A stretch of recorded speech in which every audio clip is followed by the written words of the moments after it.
আসসালামু আলাইকুম, welcome to learn on. আজকে আমরা ক্লাস 9-10-এর তোমাদের English first paper unit 1 lesson 2 knowledge skills and attitudes এই প্যাসেজটি সলভ করতে যাচ্ছি, যার অর্থ দাঁড়ায় জ্ঞান, দক্ষতা ও মনোভাব। প্যাসেজটিতে ঢুকে যাই। প্রথম লাইনে দেখি, লেখা আছে to be a good citizen you have to prepare yourself to do good work in society. সেন্টেন্সটিতে লক্ষ্য করলে দেখবে যে শুরুতে একটি ফ্রেজ আছে, to be a good citizen. সাধারণত আমরা স্টুডেন্টরা যারা এই সেন্টেন্সটা দেখবো, প্রথমে আমাদের লক্ষ্য হবে যে আমাদের সাবজেক্ট কোনটা, এটা খুঁজে বের করা, তাই না? কিন্তু সাবজেক্টের স্থলে মানে সেন্টেন্সের শুরুতেই যেই ফ্রেজটা আছে to be a good citizen, এটা কিন্তু আমার সাবজেক্ট না, আমার মেইন সাবজেক্ট হচ্ছে ইউ। তাহলে এই টু বি এ গুড সিটিজেনটা কি?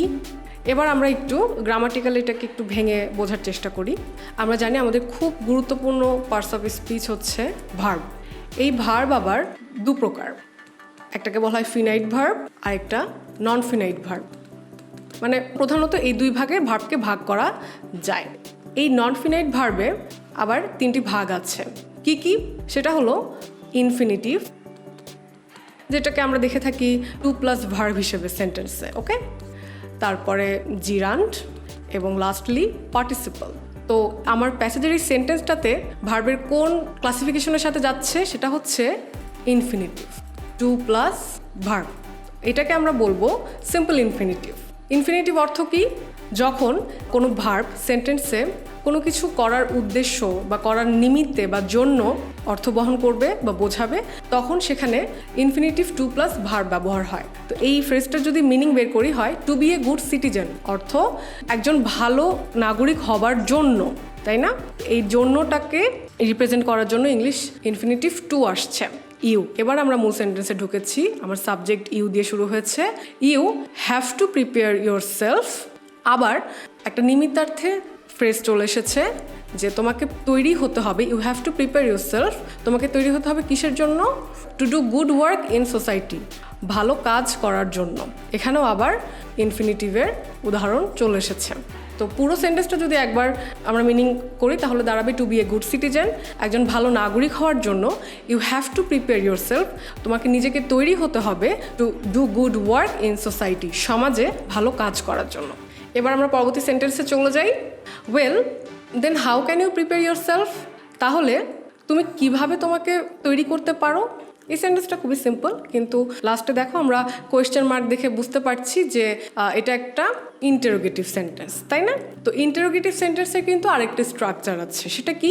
যে এটা যদি কোনো WH ওয়ার্ড দ্বারা শুরু হয় অথবা কোনো টু ডু ভার্ব দ্বারা শুরু হয়, অর্থাৎ ডু, ডিড বা ডাস, হোয়াট এভার ইট ইজ। তো এখানে আছে হচ্ছে হাউ, এটা একটা WH ওয়ার্ড। তো এই হাউ দ্বারা যখন শুরু হয়েছে, তারপরে কিন্তু ইন্টারোগেটিভ সেন্টেন্সে অবশ্যই সাবজেক্টের আগে অক্সিলারি ভার্ব আসবে। এই সেন্টেন্সে মোডাল অক্সিলারি ক্যান ব্যবহার করা হয়েছে। তো এই অক্সিলারিটা WH ওয়ার্ডের পরে বসেছে। হাউ ক্যান ইউ, তারপরে মেইন ভার্ব, তারপরে extension. How can you prepare yourself, তুমি নিজেকে কিভাবে তৈরি করতে পারো, ঠিক আছে? তাহলে এই যখন WH ওয়ার্ডের পর সরাসরি অক্সিলারি ভার্ব বসবে, আমরা বুঝবো এটা নিঃসন্দেহে চোখ বন্ধ করে ইন্টারোগেটিভ সেন্টেন্স। আর লাস্টে তো কোয়েশ্চেন মার্ক আছে। Next sentence. ফার্স্ট, প্রথমত ইউ নিড নলেজ, তোমার প্রয়োজন জ্ঞানের। টুডে সোসাইটি, বর্তমান সমাজ, ইজ নলেজ বেসড। বর্তমান সমাজ কি? বর্তমান সমাজ হলো নলেজ বেসড, অর্থাৎ জ্ঞান ভিত্তিক। এখানে একটু দেখি, এই ওয়ার্ডটা কিন্তু দুইটাই আলাদা শব্দ থেকে এসেছে, তাই না? নলেজ একটা আলাদা শব্দ যেটা পার্টস অফ স্পিচ হিসেবে নাউন, অর্থ হচ্ছে শুধু জ্ঞান, ওকে। আর বেস এটাও একটা নাউন পার্টস অফ স্পিচ হিসেবে, যার অর্থ হচ্ছে ভিত্তি। দুইটাকে একত্রিত করে মাঝখানে জাস্ট হাইফেন ইউজ করে লাস্টে দেখো বেজের লাস্টে ইডি যুক্ত করে, অর্থাৎ পার্টিসিপল করে দিয়েছে, পাস্ট পার্টিসিপল ইউজ করা হয়েছে। তো পুরো শব্দটা এখন হয়ে গেছে অ্যাডজেক্টিভ। কেন? কারণ এটা আমার সাবজেক্ট টুডে সোসাইটিকে মডিফাই করছে বা কোয়ালিফাই করছে যে বর্তমান সমাজটা কীরকম। বর্তমান সমাজটা হয়ে গিয়েছে জ্ঞান ভিত্তিক, এই জন্য তোমার জ্ঞানের দরকার। পরের সেন্টেন্স দেখি। Without having knowledge of modern sciences, technologies including ICT and other necessary subjects, you will have difficulty living a good life. ওকে, এটাও আমরা দেখছি বিশাল বড় একটা সেন্টেন্স। হ্যাঁ, আমরা এটাকে এখন একটু ভেঙে ভেঙে বোঝার চেষ্টা করি। উইদাউট হ্যাভিং নলেজ, জ্ঞান ব্যতীত বা জ্ঞান ছাড়া। কিসের জ্ঞান ছাড়া? অফ মডার্ন সায়েন্সেস তথা আধুনিক বিজ্ঞান, টেকনোলজিস ইনক্লুডিং আইসিটি অন্তর্ভুক্ত প্রযুক্তি এবং আদার নেসেসারি সাবজেক্টস এবং অন্যান্য প্রয়োজনীয় বিষয়গুলি। এগুলো ছাড়া, এগুলোর কি ছাড়া? জ্ঞান ছাড়া ইউ উইল হ্যাভ ডিফিকাল্টি, তুমি সমস্যায় পড়বে বা তোমার সমস্যার সম্মুখীন হতে হবে তোমাকে লিভিং এ গুড লাইফ, একটি ভালো জীবন অতিবাহিত করতে গিয়ে। এখানে আমরা একটা শব্দ পাচ্ছি, সেটা হচ্ছে লিভিং। এটা তাহলে এখানে আসলে কি হিসেবে ব্যবহৃত হয়েছে? আমরা একটু আগেই দেখে এসেছি, দেখো ভার্বের ক্লাসিফিকেশনে যে ফিনাইট ভার্ব, নন ফিনাইট ভার্ব। আমরা বাংলায় সমাপিকা অসমাপিকা ক্রিয়া পড়েছি, তো এই নন ফিনাইট ভার্ব কিন্তু আমার ইংরেজিতে অসমাপিকা ক্রিয়ার বহিঃপ্রকাশ ঘটায়, যার মধ্যে ইনফিনিটিভ অলরেডি তোমরা বুঝেছো, জিরান্ড আমরা এর পরবর্তীতে যাব সেন্টেন্সে পেলে। আরেকটা ভাগ আছে, সেটা হচ্ছে পার্টিসিপল। হ্যাঁ, পার্টিসিপল আবার 3 ধরনের হয়, একটা হয় প্রেজেন্ট পার্টিসিপল, একটা হয় পাস্ট পার্টিসিপল, আবার একটা হয় পারফেক্ট পার্টিসিপল। তো আমরা একটু আগে যে সেন্টেন্সটা দেখলাম সেটা ছিল ভার্ব প্লাস আইএনজি, তাই না? লিভিং ছিল। তো এই পার্টিসিপলটা হচ্ছে প্রেজেন্ট পার্টিসিপল। সেন্টেন্সটিতে আবার চলে যাই আমরা, দেখো লিভিং এ গুড লাইফ, একটা ভালো জীবন অতিবাহিত করতে বা করতে গিয়ে।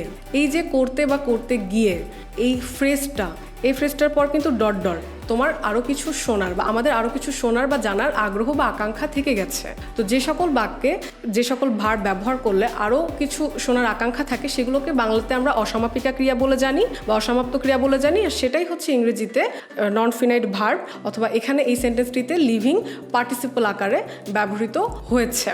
তাহলে এই সেন্টেন্সটির অর্থ আমরা পুরোপুরি একবার দেখি। সেটা হচ্ছে লিভিং এ গুড লাইফ, একটা ভালো জীবন অতিবাহিত করতে গিয়ে ইউ উইল হ্যাভ ডিফিকাল্টি, তুমি সমস্যায় পড়বে। কেন? যদি তোমার এই আধুনিক বিজ্ঞান, জ্ঞান, প্রযুক্তি, আইসিটি অন্যান্য বিষয়গুলিতে যথোপযুক্ত জ্ঞান না থাকে। এই যে প্রথম ক্লজটা আমরা দেখেছি উইদাউট দিয়ে কমার আগ পর্যন্ত, এটা হচ্ছে আমার এক্সটেনশন। এই সেন্টেন্সের মূল সাবজেক্ট কিন্তু আমার ইউ, ঠিক আছে? উইল হ্যাভ এটা আমার ভার্ব, ডিফিকাল্টি হচ্ছে আমার মেইন অবজেক্ট, তারপর এক্সটেনশন, যে কি ডিফিকাল্টি ফেস করব লিভিং এ গুড লাইফ, ভালো জীবন অতিবাহিত করতে গিয়ে। এবার পরবর্তী সেন্টেন্সে চলে যাই। The other areas you as a good citizen should have knowledge about are, তারপর অনেকগুলো সেন্টেন্স পয়েন্ট আকারে দেওয়া আছে, সেগুলো আমরা পরে যাচ্ছি। আমরা শুরুতে এই সেন্টেন্সটাকে একটু দেখি। প্রথমত এই সেন্টেন্সটা কেউ সাধারণত কোনো স্টুডেন্ট পড়ে কিন্তু এটার আসলে সাবজেক্ট কোনটা এটা একটু বলা মুশকিল। এই সেন্টেন্সে দেখো দি আদার এরিয়াস, এটা হচ্ছে এই সেন্টেন্সের মূল সাবজেক্ট, আর এই সেন্টেন্সের মূল ভার্ব হচ্ছে আর অবজেক্ট হচ্ছে যতগুলো পয়েন্ট দেওয়া আছে সবগুলো, ঠিক আছে? The other areas R etcetera etcetera etcetera, এগুলো হচ্ছে অন্যান্য ক্ষেত্র। তো এখানে আদার এরিয়াসের পর আবার ইউ দিয়েছে কেন? ইউ এর সাথে কিন্তু ইউ এর ভার্ব হচ্ছে শুড হ্যাভ। এই you should have knowledge about, তোমার জ্ঞান থাকা প্রয়োজন কোন ক্ষেত্রে? এই এরিয়াজে, ঠিক আছে? এখানে হতো যে you should have knowledge about, এই আদার এরিয়াজে তোমার জ্ঞান থাকা প্রয়োজন বা উচিত। আবার এই যে অ্যাজ এ গুড সিটিজেন লেখা আছে, এই অতিরিক্ত বা অ্যাপোজিশন, এই তথ্যটি কিন্তু ইউ সম্পর্কে দেওয়া হয়েছে, অর্থাৎ তোমাকে অ্যাজ এ গুড সিটিজেন, একজন ভালো নাগরিক হিসেবে you should have knowledge about, জ্ঞান থাকতে হবে দি আদার এরিয়াস, এই অন্যান্য ক্ষেত্র বিশেষগুলোতে, যেগুলো হলো আর দি আদার এরিয়াস আর, সেগুলো হচ্ছে প্রথম পয়েন্টে দেওয়া আছে আওয়ার কান্ট্রি, আমাদের দেশ, ইটস কনস্টিটিউশন, এটার সংবিধান, জিওগ্রাফি অর্থাৎ ভৌগোলিক অবস্থান, পিপল জনগণ। 2 নম্বর পয়েন্টে আছে আওয়ার স্টেট, আমাদের রাষ্ট্র। এই স্টেট শব্দটি একটু ভেঙে বলি, স্টেট কিন্তু শুধু যে রাষ্ট্র হয় তা না, স্টেটের অনেকগুলো অর্থ আছে। একটা রাষ্ট্র, এটা নাউন হিসেবে ব্যবহার করা হয়, আর একটা স্টেট হলো অবস্থা, এটাও নাউন হিসেবে ব্যবহার করা হয়। কেমন?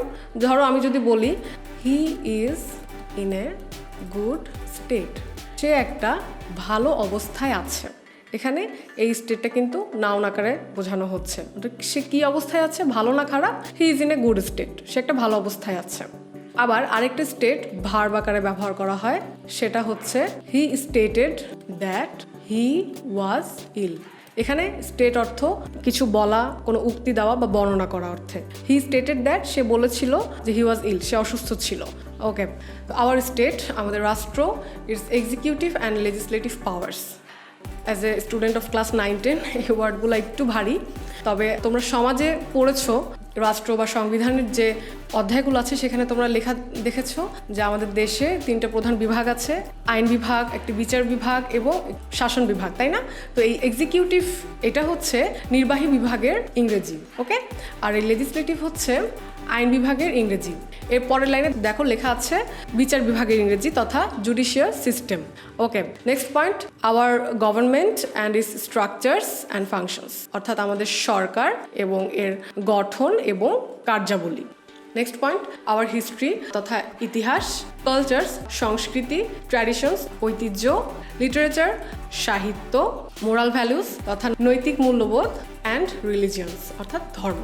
অ্যান্ড লাস্ট পয়েন্ট সেটা হলো আওয়ার সোশিও ইকোনমিক অ্যাক্টিভিটিস, আমাদের আর্থ সামাজিক কার্যাবলী, অ্যান্ড এডুকেশনাল সিস্টেম এবং শিক্ষা ব্যবস্থা। এখানে একটু খেয়াল করে দেখি যে সোশিও ইকোনমিক এই শব্দটা, এটা কিন্তু দুইটা আলাদা শব্দ, পৃথক, সোশ্যাল এবং ইকোনমি থেকে এসেছে। হ্যাঁ, দুইটা যখন একত্রে করা হয়েছে, আইফেন দিয়ে যুক্ত করা হয়েছে, তখন এই সোশ্যালটার এল উঠিয়ে ও যুক্ত করে সেখানে সোশিও ইকোনমিক টোটালটাকে অ্যাডজেক্টিভ করে দেওয়া হয়েছে। এরপর সেকেন্ড, দ্বিতীয়ত, ইউ নিড স্কিলস, তোমার দক্ষতার প্রয়োজন। আবার দেখো infinitive to plus verb to do things চলে এসেছে, অর্থাৎ তোমার বিভিন্ন কাজ করার জন্য, এই যে জন্য অথবা বা নিমিত্তে এটা করার জন্য তোমার দরকার দক্ষতার। নলেজ ইজ নট ইনাফ, জ্ঞান যথেষ্ট নয়। এতক্ষণ আমরা অনেক কিছু আদার এরিয়াজের নলেজ গ্যাদার করে আসলাম না, এখন আবার এসে প্যাসেজে এই জায়গায় এসে বলছে যে নলেজ যথেষ্ট না। এর অর্থ কিন্তু নলেজ একদমই দরকার না সেটা বলছে না, এখানে বলছে নলেজ অবশ্যই দরকার কিন্তু এটা পর্যাপ্ত অথবা এডিকুয়েট না, আরও কিছু লাগবে। কি লাগবে? স্কিলস লাগবে তোমার। অর্থাৎ ইউ মাস্ট বি এবল, তোমাকে সক্ষম হতে হবে কিসের জন্য? টু অ্যাপ্লাই ইউর নলেজ, তোমার এই জ্ঞানটাকে কাজে লাগানোর জন্য, প্রয়োগ করার জন্য তোমাকে সক্ষম হতে হবে। এই নলেজটা তুমি কোথায় প্রয়োগ করবে? টু ডু থিংস, অর্থাৎ বিভিন্ন কাজ করার জন্য, কাজ করার সময় তুমি সেটা প্রয়োগ করবে। কিভাবে? লাস্টলি সেটা হচ্ছে প্র্যাকটিক্যালি, অর্থাৎ বাস্তবিক ক্ষেত্রে। Next sentence, finally, knowing and doing things. Okay, এখানে সাবজেক্টের জায়গায় দেখো একটু ব্যতিক্রমধর্মী ফ্রেজ আছে, সেটা হচ্ছে knowing and doing things will bring about a change in your behaviour towards others.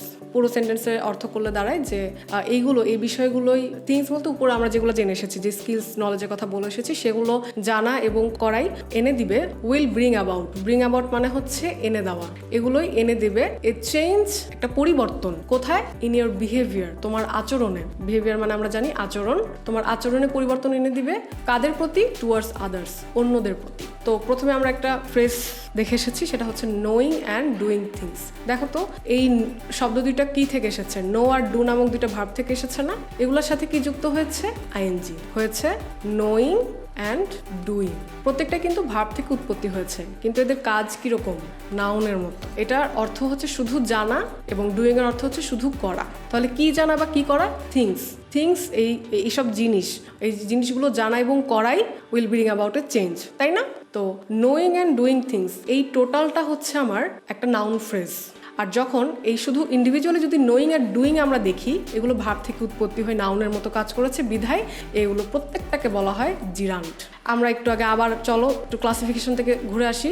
দেখো আজকে আমরা শুরুতে দেখেছি যে ভার্বের ক্লাসিফিকেশনের যে সেকেন্ড ক্লাস, সেটা হচ্ছে নন ফিনাইট ভার্ব, যার একটা কিন্তু অংশ ছিল জিরান্ট। জিরান্ট এটাই আমরা জানি যে ভার্ব প্লাস আইএনজি যুক্ত কোনো শব্দকে জিরান্ট বলা হয় যদি সেটা নাউনের মতো আচরণ করে। ঠিক আছে, next sentence, this behavioural change, এই আচরণগত পরিবর্তন। এই সাবজেক্ট একটু ভাঙি, সেটা হচ্ছে বিহেভিয়ারালটা এসেছে হচ্ছে বিহেভ নামক একটা নাউন থেকে এসেছে, যার অর্থ হচ্ছে আচরণ। তো এখানে এটার সাথে OURAL যুক্ত করে হয়ে গিয়েছে আচরণগত, নাউনটাকে অ্যাডজেক্টিভে পরিণত করা হয়েছে। হ্যাঁ, তাহলে দিস বিহেভিয়ারাল চেঞ্জ, এই আচরণগত পরিবর্তন কি করবে? উইল শো, প্রকাশ করবে বা দেখাবে ইয়োর অ্যাটিটিউডস, তোমার দৃষ্টিভঙ্গি। কাদের প্রতি? টুয়ার্ডস আদার্স, অন্যদের প্রতি তোমার দৃষ্টিভঙ্গি প্রকাশ করবে। দ্যাট ইজ অর্থ হচ্ছে অর্থাৎ, ইট উইল শো, এটা প্রকাশ করবে how you think and feel about a person or a thing. দেখো আমরা প্রথমে দ্বিতীয় নম্বর সেন্টেন্সে হাউ যুক্ত একটা সেন্টেন্স দেখে এসেছিলাম না, ওটাকে কি বলেছিলাম আমরা তখন? ইন্টারোগেটিভ সেন্টেন্স, তাই না? তো এখানেও তো হাউ আছে, প্রশ্ন হতে পারে আপু এখানেও তো হাউ আছে, তো এটা কেন ইন্টারোগেটিভ সেন্টেন্স হচ্ছে না? এখানে অ্যাসার্টিভ সেন্টেন্সের মধ্যে এটাকে কেন ঢোকানো হয়েছে? দেখো লক্ষ্য করলে দেখবে তখনই আমি একটা ইন্টারোগেটিভ সেন্টেন্সের ক্রাইটেরিয়া বলে এসেছিলাম যে হাউ এর পর অবশ্যই একটা অক্সিলারি ভার্ব থাকবে, তারপরে সাবজেক্ট যা সেটা থাকবে। কিন্তু এখানে দেখো হাউ এর পর কিন্তু ডিরেক্ট সাবজেক্ট এসেছে, ইউ এসেছে, তাই না? তারপরে আমার ভার্ব থিঙ্ক এসেছে, দেন এক্সটেনশন। আবার how you think and how you feel একই কথা। তো ফিল ও ভার্ব, তার মানে দুই জায়গাতেই WH ওয়ার্ড এই হাউ এর পরে সরাসরি সাবজেক্ট এসেছে, বিধায় এটাকে আমরা ইন্টারোগেটিভ সেন্টেন্স বলতে পারছি না। কারণ ইন্টারোগেটিভ সেন্টেন্সের মূল ক্রাইটেরিয়াই হচ্ছে WH ওয়ার্ডের পর বা টু ডু ভার্বের পর অবশ্যই একটা অক্সিলারি ভার্ব বসবে, তারপরে সাবজেক্ট বসবে। তো এগুলোর মাঝখানে কিন্তু কোনো অক্সিলারি ভার্ব নাই। তাহলে এটা একটা অ্যাসার্টিভ সেন্টেন্সের অংশ। How you think and feel about a person or thing, তুমি আরেকজন মানুষ বা আরেকটা বিষয় সম্পর্কে কি চিন্তা করো বা কি অনুভব করো সেটাই প্রকাশ পাবে। তো এগুলো হচ্ছে অ্যাসার্টিভ সেন্টেন্সের অংশ। অর্থাৎ পুরো সেন্টেন্সটা যদি অর্থ বলি তাহলে সেটা হবে যে দিস বিহেভিয়ারাল চেঞ্জ, এই আচরণগত পরিবর্তনগুলো উইল শো প্রকাশ করবে ইউর অ্যাটিটিউডস, তোমার মনোভঙ্গি বা দৃষ্টিভঙ্গি টুয়ার্ডস আদার্স, অন্যদের প্রতি। দ্যাট ইজ অর্থাৎ ইট উইল শো, এটা প্রকাশ করবে how you think and feel about a person or a thing, তুমি অন্য একটা মানুষ বা বিষয় সম্পর্কে কীরকম ভাবো বা অনুভব করো। Next sentence, let's take an example, একটা উদাহরণ নেওয়া যাক। লেট দিয়ে বাক্যটা শুরু হয়েছে, তো এটা আমরা জানি এটা একটি ইম্পারেটিভ সেন্টেন্স। সাপোজ ইউ, ধরো তুমি হচ্ছে সাবজেক্ট, ওকে? এই দেখো আবার এসেছে অ্যাজ এ স্টুডেন্ট, তোমাকে নিয়ে অতিরিক্ত একটা তথ্য দিচ্ছে। অ্যাজ এ স্টুডেন্ট, একটা স্টুডেন্ট হিসেবে বা ছাত্র বা ছাত্রী হিসেবে ইউ এর মেইন ভার্ব কিন্তু এখানে যে একজন ছাত্র হিসেবে ইউ নিড টু নো, তোমাকে জানতে হবে অ্যাবাউট কি সম্পর্কে? Group work in the classroom, শ্রেণীকক্ষের গ্রুপ ওয়ার্ক তথা দলগত কাজ সম্পর্কে তোমাকে জানতে হবে। সুতরাং সেটা জানার জন্য তুমি কি করবে? ইউ আস্ক ইউর সেলফ, তুমি নিজেকে জিজ্ঞেস করতে পারো, অথবা ইউর টিচার, তুমি তোমার শিক্ষককে জিজ্ঞেস করতে পারো, অথবা এনিওয়ান এলস, অন্য যে কাউকে জিজ্ঞেস করতে পারো যে হোয়াট ইজ গ্রুপ ওয়ার্ক, দলগত কাজটা কি। অর এগুলোর মাধ্যমে যদি জানতে না পারো তাহলে তুমি এটা সম্পর্কে জানতে পারবে কোথায়? You may find about it, তুমি এটা অনুসন্ধান করতে পারো ইন এ বুক, কোনো পাঠ্যপুস্তকে। Next sentence, in this way, অর্থাৎ এইভাবে, ইউ মে নো, তুমি জানতে পারো, অথবা you may have the knowledge, তুমি জ্ঞান ধারণ করতে পারো অ্যাবাউট গ্রুপ ওয়ার্ক, দলগত কাজ সম্পর্কে। আবার দেখো 2+ ভার্ব যুক্ত ফ্রেজ, তাই না? তো টু ডু গ্রুপ ওয়ার্ক অর্থাৎ দলগত কাজ করার জন্য আমরা ইতিমধ্যে ইনফিনিটিভ শিখে এসেছি। The class has to be divided into groups, শ্রেণীকক্ষকে অবশ্যই বিভিন্ন দলে বিভক্ত হতে হবে। এখানে দেখো দুইটা জিনিস বোঝার আছে, সেটা হচ্ছে হ্যাজ টু। এটা কি? এটাকে গ্রামারের ভাষায় বলা হয়ে থাকে সেমি মডাল অক্সিলারি ভার্ব। কেন? কারণ দেখো এটা হচ্ছে হ্যাজ যুক্ত মডাল, এটা ওকে। হ্যাজ টু এটা মডালের মাস্টের পরিবর্তে ব্যবহার করা যায়। এটার অর্থ হচ্ছে করতে হবে। তাহলে দ্য ক্লাস হ্যাজ টু, ক্লাসকে করতে হবে কি? To be divided. এখানে এই সেন্টেন্সটা কিন্তু অ্যাক্টিভ সেন্টেন্স না, এটা একটা প্যাসিভ সেন্টেন্স। কেন? কারণ এখানে সাবজেক্টটা যদি খেয়াল করি, দ্য ক্লাস, শ্রেণীকক্ষ, তো শ্রেণীকক্ষ কি একা একা কাজ করতে পারে?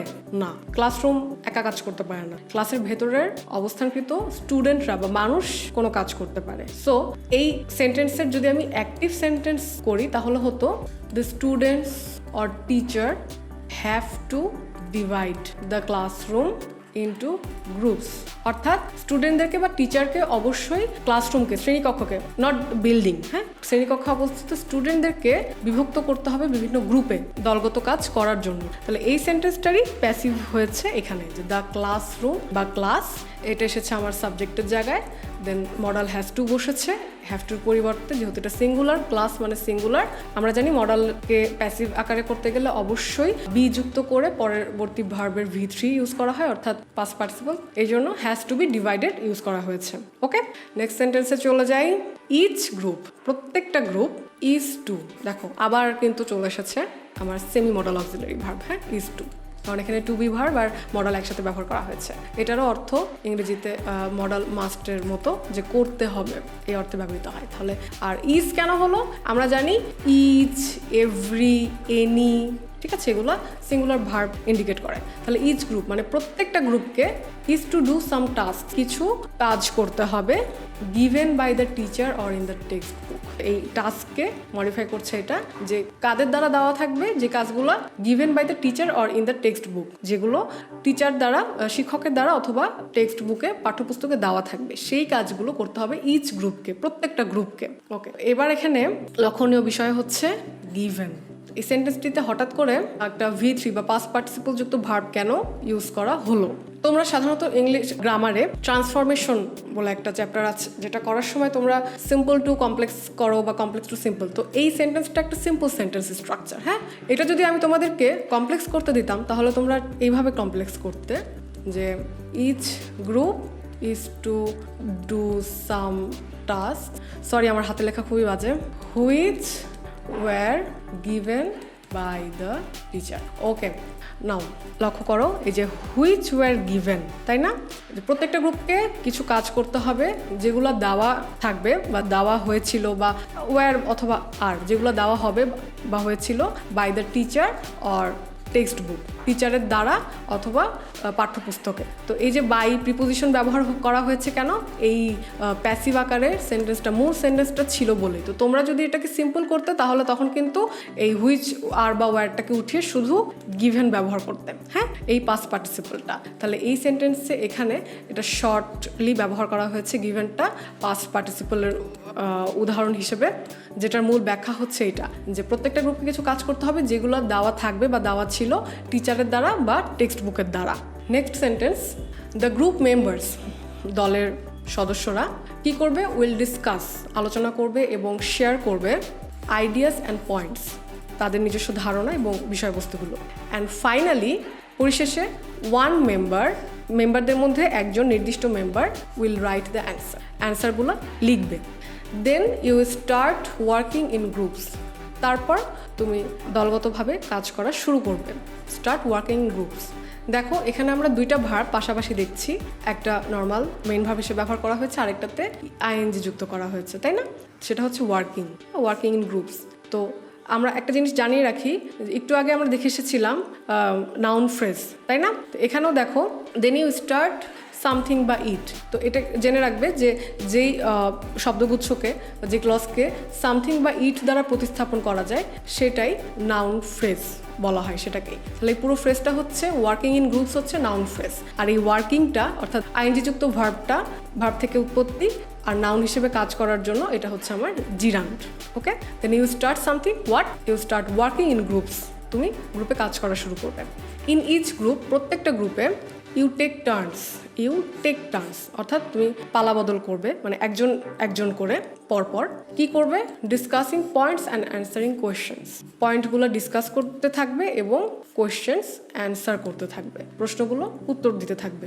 দেখো এই সেন্টেন্সটিতেও একই সাথে ডিসকাসিং প্লাস আইএনজি বা অ্যান্সারিং চলে এসেছে। তো এগুলা কিন্তু আমার প্রেজেন্ট পার্টিসিপল, আমরা শুরুতেই প্রেজেন্ট পার্টিসিপল বুঝে এসেছি, তাই না? বাংলা অর্থ দাঁড়ায় যে এই বিষয়গুলো বা কোয়েশ্চেনগুলো আলোচনা করতে গিয়ে বা উত্তর দিতে গিয়ে ইন ইচ গ্রুপ, প্রত্যেকটা গ্রুপে ইউ টেক টার্নস, তুমি পালা বদল করবে একজন করে, ঠিক আছে? এগুলো কিন্তু টু প্লাস ভার্ব না যে এটাকে ইনফিনিটিভ বলা হবে বা এটাকে সামথিং দ্বারা রিপ্লেসও করা যাচ্ছে না যে জিরান্ড বলা হবে, এটা participle.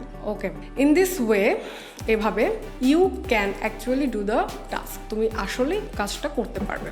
Your teacher may monitor and help you to do the work, তোমার শিক্ষক তোমাকে তদারকি করতে পারবে, অ্যান্ড হেল্প ইউ, সাহায্য করতে পারবে। এই যে আবার ইনফিনিটিভ নিমিত্তার্থে, অর্থাৎ কাজটা করার জন্য তোমাকে তোমার টিচার মনিটর অথবা হেল্প করতে পারবে।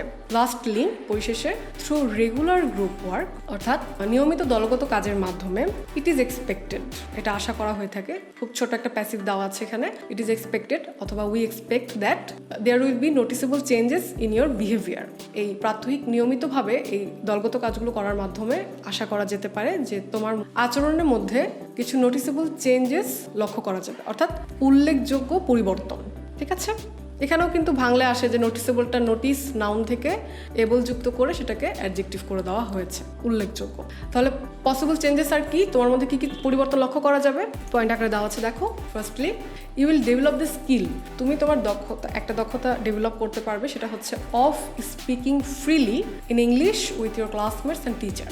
এই যে গ্রুপ ওয়ার্কগুলো করতে যে তুমি কিন্তু শ্রেণীকক্ষে তোমার সহপাঠী এবং শিক্ষকদের সাথে ইংরেজি ভাষায় ফ্রিলি কথা বলতে শিখে যাবে, কথা বলার দক্ষতাটা উন্নয়ন ঘটাবে। নেক্সট, ইয়োর শাইনেস, অর্থাৎ ইংরেজিতে কথা বলা যে জড়তা, সেটা উইল গ্র্যাজুয়ালি ডিসঅ্যাপিয়ার, অর্থাৎ গ্র্যাজুয়ালি অর্থ ধীরে ধীরে সেটা চলে যাবে, ডিসঅ্যাপিয়ার হয়ে যাবে। Then you will develop the attitude of helping and cooperating with each other, অর্থাৎ এটা ডেভেলপ করবে তোমার মনোভাব বা দৃষ্টিভঙ্গি কিসের, একে অপরকে ইচ আদারকে সাহায্য এবং সহযোগিতা করা। হেল্প অর্থ সাহায্য, কোঅপারেটিং অর্থ সহযোগিতা। Okay, next, you will learn to behave in a democratic way, তুমি শিখে যাবে বিহেভ করতে, to behave in a democratic way, কিভাবে, গণতান্ত্রিক মাধ্যমে বা গণতান্ত্রিক উপায়ে। Last line of this passage, most importantly, মানে সবচেয়ে গুরুত্বপূর্ণ বিষয় হলো দিস বিহেভিয়ারাল চেঞ্জেস, যে এই যে আচরণগত পরিবর্তনগুলো, এই চেঞ্জেস সম্পর্কে একটু অতিরিক্ত কথা বলা আছে দেখো। Taking place in you inside the classroom, যে আচরণগত পরিবর্তনগুলো টেকিং প্লেস ইন ইউ, অর্থাৎ তোমার মধ্যে যে জায়গা করে নিয়েছে, কোথায়, ইনসাইড দ্য ক্লাসরুম, শ্রেণীকক্ষের ভেতরে। ওই যে আমরা শিখে এসেছি দলগত কাজ করার সময় তোমার মধ্যে যে আচরণগত পরিবর্তনগুলোর আবির্ভাব ঘটেছে, উইল বি ক্যারিড ওভার, অর্থাৎ সেই বিহেভিয়ারাল চেঞ্জেসগুলো, আচরণগত পরিবর্তনগুলো তোমার মধ্য দিয়ে বহনকৃত হবে বা ব্যবহৃত হবে outside the classroom in real life situations, ক্লাসরুমের বাইরে ইন রিয়েল লাইফ সিচুয়েশন, তথা তোমার প্রাত্যহিক জীবনে। অর্থাৎ পুরো সেন্টেন্সটা যদি আমি অর্থটা সামারি করি, সেটা দাঁড়াবে মোস্ট ইম্পর্টেন্টলি, সবচেয়ে গুরুত্বপূর্ণ হলো যেই আচরণগত ব্যবহারগুলি তোমার মধ্যে এসেছিল ক্লাসরুমের ভেতরে, উইল বি ক্যারিড ওভার, সেগুলো ব্যবহৃত হবে আউটসাইড দ্য ক্লাসরুম, ক্লাসরুমের বাইরেও ইন রিয়েল লাইফ সিচুয়েশন, তোমার প্রাত্যহিক ব্যবহারিক জীবনে। তো এই ছিল আমাদের পুরো প্যাসেজটি। ধন্যবাদ সবাইকে এতক্ষণ সাথে থাকার জন্য। আসসালামু আলাইকুম।